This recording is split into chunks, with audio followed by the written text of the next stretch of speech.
بسم اللہ الرحمن الرحیم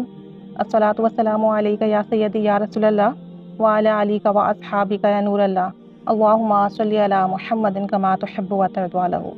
ایک خاتون سے میری بات ہو رہی تھی تو مجھے بتانے لگیں کہ الحمدللہ میرے پاس کچھ ایسے کلمات ہیں کہ جن کو پڑھ کے دعا مانگی جائے تو دعا قبول ہوتی ہے، اور کہنے لگیں کہ معاملات کچھ ایسے تھے کہ میری شادی صحیح جگہ نہیں ہوئی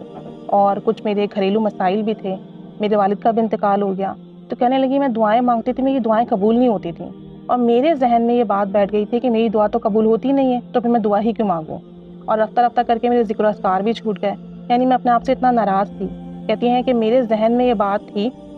کہ اللہ کریم مجھے پسند نہیں کرتا، استغفر اللہ، ایسی شیطان کے ذہن میں یہ وار ڈالے کہ تبھی تو میری زندگی میں سب کچھ ہو رہا ہے، ورنہ سب کی اچھی شادیاں ہوتی ہیں، میری اچھی شادی نہیں ہوئی، میری زندگی میں ایسا شخص آیا، میری زندگی برباد ہوگی۔ کہنے لگی میرے ذہن میں ساری باتیں آئیں، سب شیطان کے وار تھے، اور پھر میں نے دعا مانگنی چھوڑ دی۔ کہتی ہیں کہ میں نماز پڑھتی تھی لیکن نماز کے بعد دعا نہیں مانگتی۔ اس کے بعد جو ہے ان کی زندگی میں اچھے لوگ بھی آئے، اور جو حضرت جی تھے ان سے بھی ان کی بات چیت ہوئی، اور جب انہوں نے کوئی وظائف وغیرہ شیئر کیے ان سے تو ان سے پوچھا گیا کہ آپ دعا کیسے مانگتی ہیں، تو انہوں نے کہا میں دعا مانگتی ہی نہیں ہوں،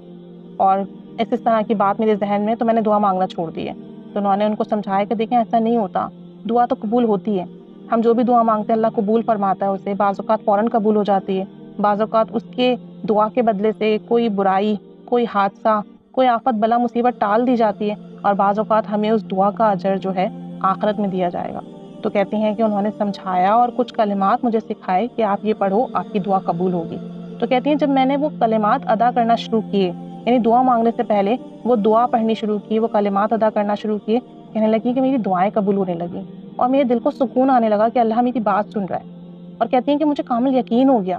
اور کہنے لگی کہ بعض وقت ایسے معاملات ہوتے کہ کوئی نہ کوئی میری ہیلپ کر دیتا، اگر میں کسی پریشانی میں ہوتی، میں اللہ سے دعا مانگتی تو کوئی نہ کوئی میری ہیلپ کے لیے آ جاتا، کہیں سے مجھے کوئی اشارہ مل جاتا کہ ہاں یہ کرنا ہے، یہ نہیں کرنا ہے۔ کہنے لگی بعض اوقات ایسا ہوتا کہ میں بھی، میرے ذہن میں کوئی بات آتی، میرے دل میں کوئی خیال آتا اور وہ پورا ہو جاتا۔ کہنے لگی میں نے اتنی برکات ان کلمات کی دیکھی ہیں، میری زندگی کا حصہ بن چکے ہیں، میں دعا مانگنے سے پہلے لازمی انہیں ورد کرتی ہوں، اور اس کی برکت سے الحمدللہ میری دعائیں قبول ہوتی ہیں، اور اس میں اسم اعظم بھی ہے۔ تو انہوں نے کہا کہ آپ اس پر ویڈیو بنائیں، بہت سارے لوگ اس وقت بہت زیادہ پریشان ہیں، تاکہ وہ یہ پڑھیں اور دعا مانگیں، اللہ کے حضور یقین رکھیں کہ میرا رب سن رہا ہے اور وہ مجھے عطا کرے گا۔ اور کہنے لگی پھر آپ دیکھیے گا آپ کی کیسی غیبی مدد ہوگی، کبھی کوئی شخص ہیلپ کرے گا، کبھی کہیں سے آپ کو اشارے ملیں گے، کبھی آپ کے ذہن میں کوئی بات آئے گی وہ پوری ہو جائے گی، کبھی کچھ دل چاہے گا کسی چیز کا وہ آپ کو عطا ہو جائے گا، اور کبھی جو چیز آپ کے حق میں بہتر نہیں ہوگی اور آپ اس کی اگر دعا کریں گے تو وہ آپ کو دکھا دی جائے گی، بتا دی جائے گی یہ چیز آپ کے لیے بہتر نہیں ہے، یہ کام نہیں کرنا ہے۔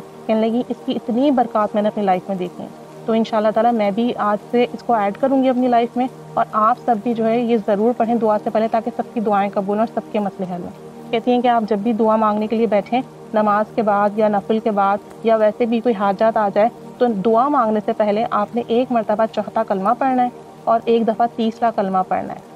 اور سورہ بقرہ کی جو آخری آیات ہیں آمن الرسول سے، یہ پورا آپ نے ورد کرنا ہے، جو آخری آیات ہیں گی سورہ بقرہ کی آمن الرسول سے لے کر آخر تک وہ آپ نے پورا پڑھنا ہے۔ یہ میں اسکرین پر بھی دکھا دوں گی تاکہ جن کو مسئلہ ہو وہ اسکرین شاٹ لے لیں، ٹھیک ہے۔ اور اس کے بعد انہوں نے کہا ہے کہ یہ کلمات پڑھنے ہیں ایک دفعہ بس، وَإِلَٰهُكُمْ إِلَٰهٌ وَاحِدٌ لَا إِلَٰهَ إِلَّا هُوَ الرَّحْمَٰنُ الرَّحِيمُ الف لام میم اللہ لا الہ الا هو الحی القیوم۔ یہ سورہ آل عمران کے آیات ہیں، یہ ورد کرنا ہے، اس میں اسم اعظم بھی ہے، اور صرف ایک دفعہ پڑھنا ہے، ایک دفعہ چوتھا کلمہ، ایک دفعہ تیسرا کلمہ، ایک دفعہ سورہ بقرہ کی آخری آیات، ایک دفعہ یہ آل عمران کی سورہ آل عمران کی آیات، اور پھر ایک دفعہ درود ابراہیمی۔ یہ پڑھنے کے بعد پھر 3 دفعہ آپ کہیں گے اللہم اغثنی یا ارحم الراحمین، اللہم اغثنی یا ارحم الراحمین، اللہم اغثنی یا ارحم الراحمین۔ اس کے بعد کہیں گے بی وسیلتی محمد رسول اللہ صلی اللہ علیہ وآلہ وسلم، بس ایک دفعہ کہنا ہے۔